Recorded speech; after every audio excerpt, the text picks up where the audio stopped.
शुभारंभ करने के अवसर पर यहाँ आप सबके बीच में हैं। अभी जिनका आपने संबोधन सुना आपने, हमारे हिमाचल प्रदेश सरकार ने उद्योग मंत्री के पास परिवहन भी है, भाई विक्रम सिंह जी। हिमाचल प्रदेश में स्वास्थ्य मंत्री डॉक्टर राजीव सहजल जी, माननीय विधायक यहाँ टीसी विधानसभा क्षेत्र के दून के श्री परमजीत सिंह पम्मी जी, हमारे बीच में विशेष तौर से आज के इस कार्यक्रम में बहुत दूर से यहाँ पहुंचे executive chairman Satluj textile and industry limited Shri Chandrashekhar जी,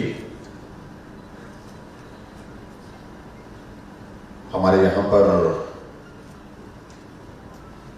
जल प्रबंधन बोर्ड के हमारे वाइस चेयरमैन श्री दर्शन सैनी जी, पूर्व में विधायक रहे नालागढ़ से श्री के ठाकुर जी, पूर्व विधायिका विनोद चंदेल जी, हमारे बीच में श्री राजीव गुप्ता जी जो executive president Birla textile mills हैं, Shri Uddeep Singh ji, president and CEO Satluj textiles and industries limited, जिला परिषद के अध्यक्ष श्री रमेश ठाकुर जी, नगर परिषद बद्दी की अध्यक्षा श्रीमती उर्मिल चौधरी जी, ब्लॉक समिति के अध्यक्ष श्री प्रेमचंद जी, गौ सेवा आयोग के हमारे वाइस चेयरमैन अशोक जी, पार्टी के सब हमारे अन्य पदाधिकारी, यहाँ BBNDA के सीईओ डॉक्टर रीचा वर्मा जी, डिप्टी कमिश्नर सोलन कृतिका कुल्हारी जी, और यहाँ SP श्री मोहित जी, उपस्थित सभी भाइयों बहनों और पत्रकार मित्रों, ये हमारे लिए गर्व का विषय है कि हिमाचल प्रदेश छोटा होने के बावजूद भी प्राइवेट सेक्टर में इन्वेस्टमेंट आए, प्राइवेट सेक्टर अपना भी काम करे और प्रदेश के विकास में भी योगदान दे। उस दृष्टि से हम आगे बढ़ रहे हैं और आज विशेष तौर से आज के इस कार्यक्रम में मैं बधाई देना चाहूंगा जो हमारे बीच में यहाँ बहुत दूर से आए हैं चंद्रशेखर जी को। या बद्दी के अंदर जो पहली यूनिट आपकी लगी थी शायद 99 में वो फंक्शनल हुई थी, 98-99 में, और आपको लगा कि ये स्थान उचित है काम करने के लिए, अच्छा है और यहाँ और काम किया जा सकता है और काम बढ़ाया जा सकता है। उस दृष्टि से आपने आज ये सेकंड यूनिट भी यहाँ पर लगाई, उसके लिए मैं आपको बधाई भी देता हूँ जिसका शुभारंभ आज हुआ, और शुभकामनाएं भी देता हूँ आप सबको। आपको हिमाचल प्रदेश की ओर से धन्यवाद भी करता हूँ कि आप हिमाचल प्रदेश इसको याद करते हैं। स्वर्गीय डॉक्टर के बिरला जी ने Sutlej textile and industries limited की स्थापना की थी और आज ये कंपनी भारत की अग्रणी वस्त्र निर्माता के रूप में जो बड़ी कंपनियां काम कर रही हैं उसमें जानी जाती है।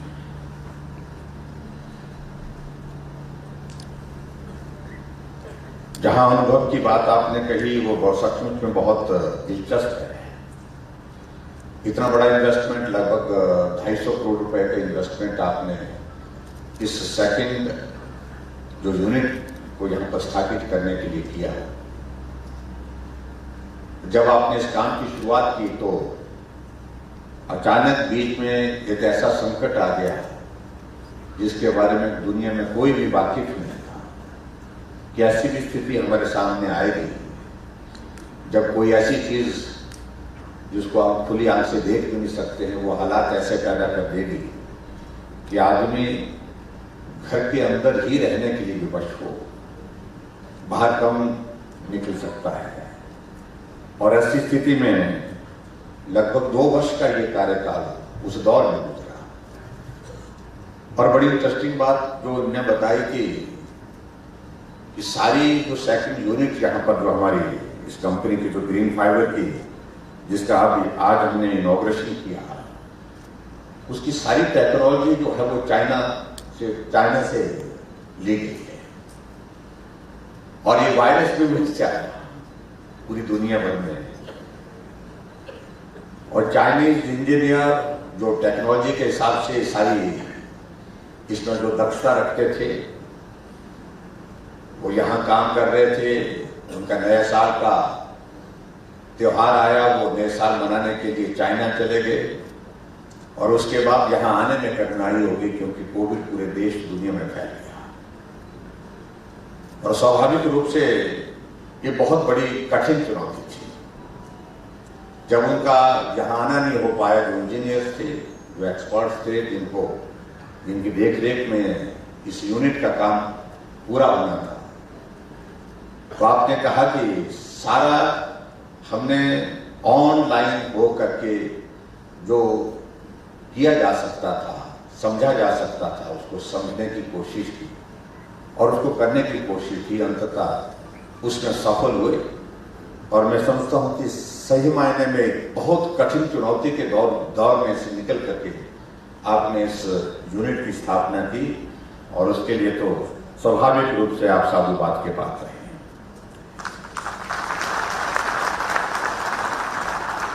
हिमाचल प्रदेश में हमने भी एक इनिशिएटिव लिया जब हमारी सरकार हिमाचल प्रदेश में बनी। जब हमने इस चीज को देखा कि बहुत सारे प्रदेश अपने अपने प्रदेशों में प्राइवेट सेक्टर की इन्वेस्टमेंट को अट्रैक्ट कर रहे हैं, ऐसी सूरत में हिमाचल को क्यों पीछे रहना? भले ही हम छोटे प्रदेश हैं, लेकिन उसके बावजूद हमको प्रयत्न तो करना चाहिए, आगे बढ़कर के काम करना चाहिए। कई लोगों ने कहा कि ये प्रयास पहले भी हुए लेकिन सफल नहीं हुए। हिमाचल की भौगोलिक परिस्थितियां ऐसी हैं यहाँ पर, तो यहाँ कोई प्राइवेट सेक्टर में इन्वेस्टमेंट के लिए ज्यादा लोग नहीं आएंगे। हमने कहा कि फिर भी उसके बावजूद भी ये सोच करके कि कोई आएगा ही नहीं, हमको रुक जाना चाहिए, काम करना छोड़ देना चाहिए, ये उचित नहीं होगा। ऐसी सूरत में हमने इनिशिएटिव लिया, ग्लोबल इन्वेस्टर्स मीट का आयोजन करने के लिए हम पूरे देश भर में भी गए। देश के अतिरिक्त जो है वो विदेश में भी गए। और मुझे इस बात की प्रसन्नता है कि 7-8 नवंबर 2019 को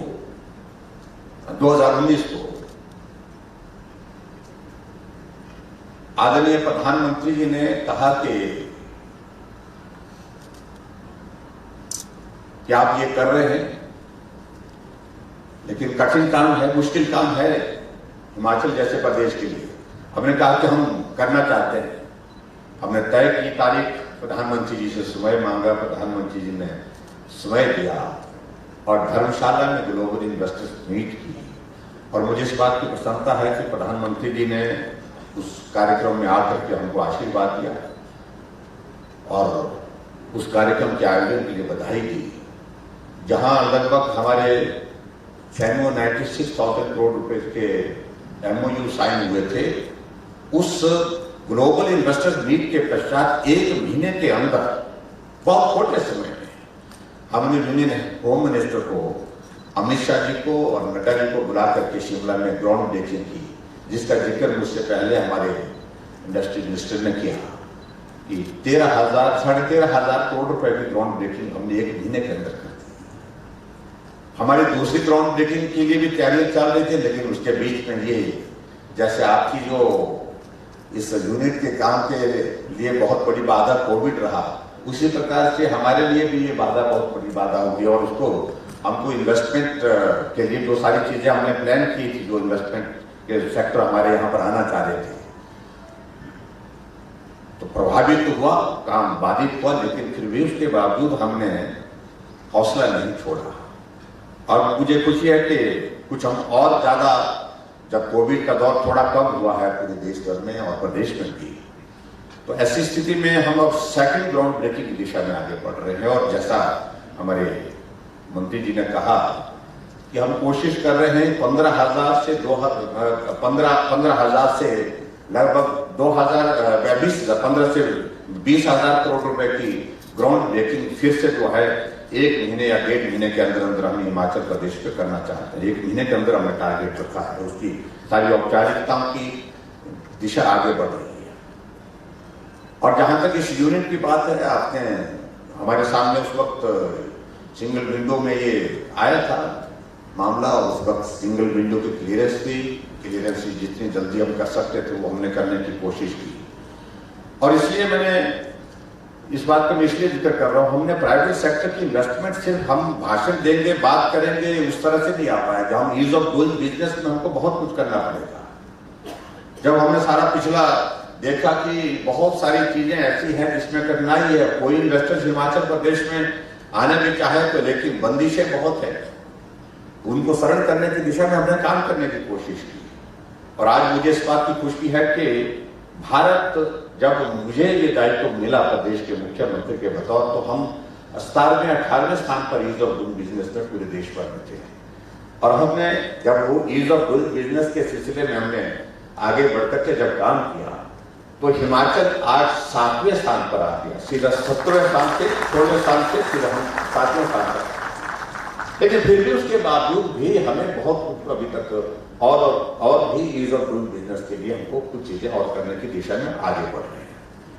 क्योंकि अगर आपको प्राइवेट सेक्टर का इन्वेस्टमेंट लेना है तो स्वाभाविक रूप से काम करने का तरीका सरल होना चाहिए। जो हमारी कॉम्प्लिकेशंस है, बहुत जटिल प्रक्रियाएं हैं, उनको सरल करने की जरूरत है, और उस तरह से मैंने किया है। और मैं उम्मीद करता हूं कि आने वाले समय में उसमें हम सफल होंगे, प्राइवेट सेक्टर की और भी इन्वेस्टमेंट हिमाचल प्रदेश में लाने के लिए।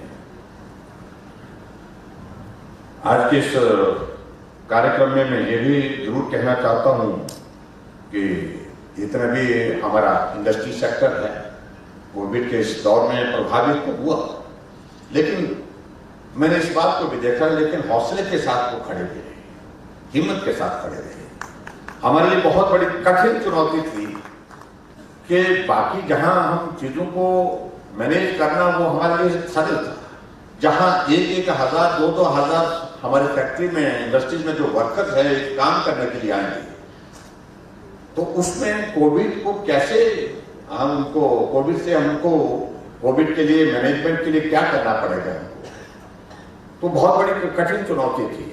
और 2-3 बार ऐसी सिचुएशंस भी आई कि जब बड़े स्तर पर हमारे इंडस्ट्री सेक्टर में जो काम करने वाले हमारे लोग थे वो संक्रमित भी हुए, लेकिन फिर भी हमने कहा कि जो संक्रमित हो रहे हैं उनकी जिंदगी को बचाना महत्वपूर्ण है। आज के इस दौर में हमारे लिए सबसे इंपॉर्टेंट जिंदगी है, जिंदगी से कीमती कोई चीज नहीं है। उनके जीवन को भी बचाने के लिए हमने प्रयत्न किया, सफल भी हुए उसमें, और उसके साथ साथ में काम भी चलता रहे। और इसलिए कंटेनमेंट जोन करना, उसके साथ सारी चीजों को लेकर के उनके ट्रीटमेंट के लिए बहुत बेहतर व्यवस्था क्या हो सकती है, उन चीजों को लेकर के भी हमने काम किया, उसमें हम सफल भी हुए। और आज मुझे इस बात की खुशी है कि हिमाचल प्रदेश ने जहां कोविड मैनेजमेंट में बेहतरीन प्रदर्शन किया, आज हमारे हिमाचल प्रदेश में बहुत कम मामले रह गए एक्टिव केसेस के। वहां जब इस बात को लेकर के हमको लगा कि कोविड का अभी तक ट्रीटमेंट के रूप में हमारे पास कुछ नहीं है, तो ऐसी सूरत में आदरणीय प्रधानमंत्री नरेंद्र भाई मोदी जी ने एक ही चीज कही कि वैक्सीन एकमात्र मजबूत उपाय है इससे बचने के लिए। वैक्सीन का अभियान पूरे देश में चला, दुनिया में चला, और आज मुझे इस बात की भी प्रसन्नता है कि आदरणीय प्रधानमंत्री जी ने हमारे देश के साइंटिस्ट के साथ इस बात का जिक्र करते हैं कि 135 करोड़ का ये भारत क्या अपनी वैक्सीन, अपने साइंटिस्ट के द्वारा बनाई हुई वैक्सीन का इस्तेमाल नहीं कर सकता। और उसमें साइंटिस्ट आगे बढ़े, उनको प्रोत्साहित किया प्रधानमंत्री जी ने, सफल हुए। आज भारत की बनी हुई वैक्सीन भारत के लोगों को लग रही है। दुनिया का सबसे बड़ा कोविड का अभियान, वैक्सीन का अभियान भारत में चला हुआ है। पूरे दुनिया में भारत वैक्सीन लगाने में पहले स्थान पर है, पहले स्थान पर, जिसको हम कह सकते हैं 100 करोड़ डोजेस का आंकड़ा हम पाए हैं। और वहां मुझे, जहां भारत पूरी दुनिया में पहले स्थान पर है, वहां मुझे इस बात की भी प्रसन्नता है कि पूरे देश भर में हिमाचल पहले स्थान पर है। फर्स्ट डोज हमने 100% कंप्लीट किया, सेकंड डोज भी हमारा 90% हो गया है। और बहुत जल्दी हम 5 तारीख को हमारे यूनियन हेल्थ मिनिस्टर हिमाचल आ रहे हैं। सेकंड डोज की कंप्लीशन पर हमारा टारगेट है इस महीने की 30 तारीख, लेकिन 2-3 तारीख जा सकता है। तो उसके पश्चात हम सेकंड डोज भी कंप्लीट करने के लिए आगे बढ़ करके काम कर रहे हैं। और मैं उम्मीद करता हूं कि उसमें भी, जहां प्रधानमंत्री जी ने फर्स्ट डोज में जुड़ करके हमको पूरे हिमाचल वासियों को बधाई दी, उन्होंने कहा कि कठिन परिस्थितियों में भी, जहां भौगोलिक परिस्थितियां कठिन है, वहां पर भी आपने इस काम को पूरा किया और पहले किया, सबसे पहले किया देश में। तो उसके लिए पूरे हिमाचल वासियों को भी बधाई दी, हिमाचल सरकार को भी बधाई दी। इसके लिए मैं आदरणीय प्रधानमंत्री जी का भी आभार व्यक्त करता हूं। मुझे आज के इस कार्यक्रम में एक उम्मीद लगी है कि मुझे लगता है कि जिस प्रकार से हमारे बीच में यहाँ पर बात कही गई, चंद्रशेखर जी ने जो बात कही कि कितना बड़ा जोखिम था कि सारी टेक्नोलॉजी जो ली गई चाइना से, और चाइना में भी वायरस आ गया, पूरे देश भर में भी आ गया। और ऐसी स्थिति में इस यूनिट को एस्टेब्लिश करना सफलतापूर्वक, डिले थोड़ा जरूर हुआ, परेशानियां जरूर हुई इसमें, लेकिन जब हौसला मजबूत होता है तो निश्चित रूप से मैं कह सकता हूं कि हम इस बात को कह सकते हैं कि चाहे कितना भी कठिन काम हो, कितना भी जटिल काम हो, मुश्किल काम हो, जब हौसला और हिम्मत होती है, आदमी एक लक्ष्य को निर्धारित करके आगे बढ़ता है, तो सफलता हासिल की जा सकती है। वो इस यूनिट की जो कहानी जिस प्रकार से हमारे सामने यहाँ पर रखी गई, उससे एक बहुत बड़ी हमको सीख है। हम हिमाचल प्रदेश में और भी चीजों को लेकर के हम काम करने की कोशिश कर रहे हैं, और विशेष तौर से मुझे इस बात की भी प्रसन्नता है कि हमारे यहाँ पर कुछ और सेक्टर में भी हम इन्वेस्टमेंट को लाने की दिशा में आगे बढ़ रहे हैं। और जिसमें विशेष तौर से जहां मेडिकल डिवाइस पार्क की अगर हम बात करें, तो ये हिमाचल प्रदेश के लिए स्वाभाविक रूप से एक और प्रसन्नता का विषय है कि हम हिमाचल प्रदेश में हमने उसमें जमीन दी उनको, वो 69 करोड़ की इसमें का जो प्रस्ताव हमने उनको भेजा था, और डिपार्टमेंट ऑफ फार्मास्यूटिकल भारत सरकार ने उसको स्वीकार किया। और यहाँ बहुत जल्दी आने वाले समय में जो मेडिकल डिवाइस पार्क जो है बन करके तैयार होगा, ऐसा मुझे पूरा भरोसा है, क्योंकि उसकी स्वीकृति हमको मिली है। उसी प्रकार से जहां पूरे देश भर में 3 बल्क ड्रग फार्मा पार्क जो है वो भारत सरकार ने बनाने का निश्चय किया है, और जिसमें लगभग 1000 करोड़ रुपए की, 1000 करोड़ रुपए की अनुदान देने की बात कही गई है उस बल्क ड्रग फार्मा के पार्क के लिए।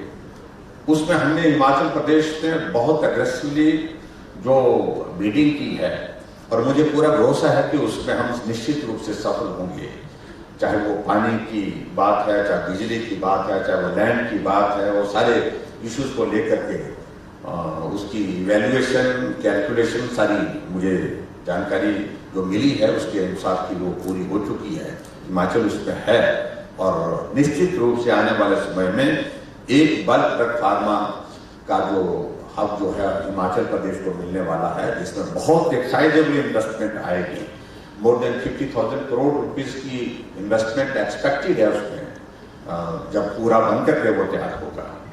और उसमें स्वाभाविक रूप से 15,000 से 20,000 लोगों को नौकरी का भी उसमें जॉब की अपॉर्चुनिटी भी उसमें होंगी। तो एक बहुत बड़ी वो हमारे लिए उस दृष्टि से एक सफलता होगी। मैं उम्मीद कर रहा हूँ कि उसमें निश्चित रूप से हम आगे बढ़ करके सफल होंगे। और इसी के साथ ही लगभग 150 करोड़ रुपए की जो हमारी इलेक्ट्रॉनिक मैन्युफैक्चरिंग जोन जो है, जहाँ पर उसकी डीपीआर तैयार की जा रही है, तो उसको भी हम आगे बढ़ करके हम काम करने की कोशिश कर रहे हैं।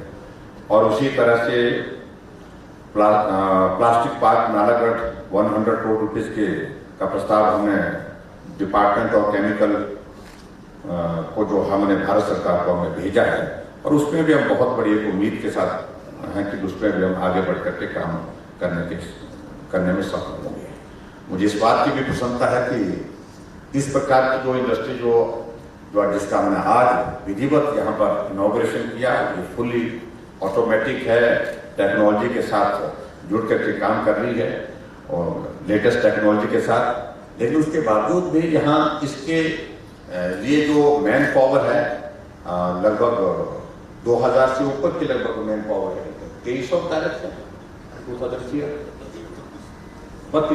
3200 हाँ 3200 के लगभग रोजगार। क्योंकि हमारे लिए इम्पोर्टेंट पार्ट ये भी है कि हिमाचल के लोगों को जॉब अपॉर्चुनिटीज हमारी इस तरह की इन्वेस्टमेंट के माध्यम से हो, इस बात को हम सरकार की ओर से सुनिश्चित करना चाहते हैं। हिमाचल के बहुत सारे बच्चे अब आगे बढ़ करके काम कर रहे हैं, उस दृष्टि से उनको जॉब अपॉर्चुनिटीज उसमें मिले, उसमें हम हमेशा प्रयत्नशील रहते हैं। और आज के इस कार्यक्रम में एक बार फिर से मैं बहुत बहुत बधाई देना चाहूँगा सारी टीम को, और विशेष तौर से हमारे बीच में यहाँ पर श्री चंद्रशेखर जी जो आए हैं, कलकत्ता से आए हैं, जो चेयरमैन हैं, तो उनको बहुत बहुत बधाई देता हूँ, शुभकामनाएं देता हूँ। मैं उम्मीद करता हूँ कि निश्चित रूप से ये सेकंड यूनिट जो एक्सपेंशन का आपने देर के साथ पहली यूनिट के साथ दूसरा इसमें ऐड किया, उसके लिए आपने हिमाचल को चुना, इसके लिए मैं जहाँ धन्यवाद करता हूँ, वहाँ उम्मीद करता हूँ कि आने वाले समय में भी जब भी कोई और इन्वेस्टमेंट की गुंजाइश निकल आएगी तो हिमाचल को आप याद रखें। हिमाचल में आपका स्वागत है। और हिमाचल इन्वेस्टमेंट के लिए मैं कह सकता हूँ कि बहुत अच्छी जगह है, यहाँ शांति है, लोग जो है वो सहज हैं, सरल है, पर्यावरण अच्छा है, और बहुत सारी चीजें प्राकृतिक दृष्टि से यहाँ पर बाकी राज्यों की तुलना में बेहतर है। उस दृष्टि से मैं यही कहूँगा कि आने वाले समय में भी कहीं भी अगर आपको और कोई लगता है कि यहाँ कोई इन्वेस्टमेंट की जा सकती है, तो आपका हमेशा अभिनंदन रहेगा। और आज के इस सारे इसके लिए मैं आपको बहुत बहुत बधाई देता हूँ, शुभकामनाएं देता हूँ। उम्मीद है ये यूनिट 2 जो है हमारी, जो सेकंड यूनिट आज जिसका इनॉग्रेशन हुआ, ये बहुत बेहतर ढंग से परफॉर्म करके अपना कंट्रीब्यूशन देगी प्रदेश के विकास के लिए, प्रदेश के हमारे नौजवानों को रोजगार की दृष्टि से भी, और आपके कामकाज के लिए भी ये सफलता के रूप में जो है योगदान देगी, ऐसा मुझे पूरा भरोसा है, पूरा विश्वास है। आज के इस कार्यक्रम में मुझे सिर्फ इतना ही कहना है, या यहाँ पर हमारे BBNDA के कुछ इश्यूज हैं जिन इश्यूज पर हमने बहुत सारी चीज़ों को लेकर के आगे बढ़ कर के काम किया है, चाहे वो सड़कों की बात है, सड़कों के अतिरिक्त और चीज़ों को लेकर इंफ्रास्ट्रक्चर से रिलेटेड और इश्यूज भी हैं, उन सबको हम मिल करके बैठ करके बात करते रहेंगे। हम चाहेंगे कि इंडस्ट्री सेक्टर जो है अच्छे माहौल में काम करे, प्रदेश सरकार की ओर से जो बेस्ट पॉसिबल उसमें उनको सहयोग की दृष्टि से दिया जा सकता है, जो किया जा सकता है, उसमें हम निश्चित रूप से हम काम करने की कोशिश करेंगे, ऐसा मैं भरोसा दिलाता हूँ। एक बार फिर से आप सभी का आज के इस कार्यक्रम में उपस्थित होने के लिए बहुत बहुत धन्यवाद। नमस्कार, जय हिंद।